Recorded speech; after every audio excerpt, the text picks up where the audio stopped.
কৰি আছা ইয়াত তুমি হাতত কি চাই আছে হাতত নভিলাক ইমান দীঘল হৈ গৈছে কাইলৈ বিয়ালৈও যাব লাগিব আৰু মানে এইকেইদিন ঘৰৰ কাম চাম কৰি হাতবিলাক কোলা পৰি গৈছে সেইখিনি ৰিমুভ কৰিব লাগিছিলে সেইখিনি আপোনালোকে যদি ইউজ কৰিব বিচাৰে তেনেহ'লে নিউডৰ এণ্টিটেনিং হেয়াৰ ৰিমুভেল ক্ৰীম ইউজ কৰিব পাৰে ভৰিত হওক বুকুত হওক বেকফালে হওক হাতত হওক য'তে মন যায় আপোনালোকে ধুনীয়াকৈ হেয়াৰখিনি ৰিমুভ কৰিব পাৰিব কাৰণ ৰেজৰ চেজৰ গ'লে বহুত বেছি প্ৰব্লেম হয় বিষ চিষ অনুভৱ হয় তেজ চেজ ওলাই যায় কিন্তু এইটো ইউজ কৰিলে 5 মিনিটৰ ভিতৰত চাফা কোনো টেনশ্যন ল'ব নালাগে ইয়াতে কিছুমান দুটা আছে কম্বো হয় ধুনীয়াকৈ মানে সানি দিব এইফালে ধুনীয়াকৈ লগাই দিয়া হ'ল আৰু 5 মিনিটমানৰ ভিতৰত ধুনীয়াকৈ ৰিমুভ হৈ যাব গাইজ এইফালে মই ভৰিটো ৰিমুভ কৰি আছোঁ ধুনীয়াকৈ ইয়াৰ গাইজ দেখা পাইছে ধুনীয়াকৈ মই এতিয়া গোটেইখিনি ৰিমুভ কৰিম আপোনালোকক মই দেখাই দিলোঁ গাইছে 5 মিনিট হৈ গ'ল এতিয়া এইখিনি ধুনীয়াকৈ মই ৰিমুভ কৰিম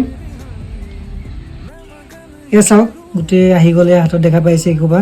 আৰু ইয়াত চাওক হাতখন পুৰা ধুনীয়াকৈ ক্লিন হৈ গ'ল ক'লা ক'লা দাগবোৰ পুৰা নাইকিয়া হৈ গ'ল তো আপোনালোকে ধুনীয়াকৈ এইটো অৰ্ডাৰ দিয়ক লিংক ডেছক্ৰিপশ্যন আৰু কমেণ্ট প্ৰিণ্টত দিয়া আছে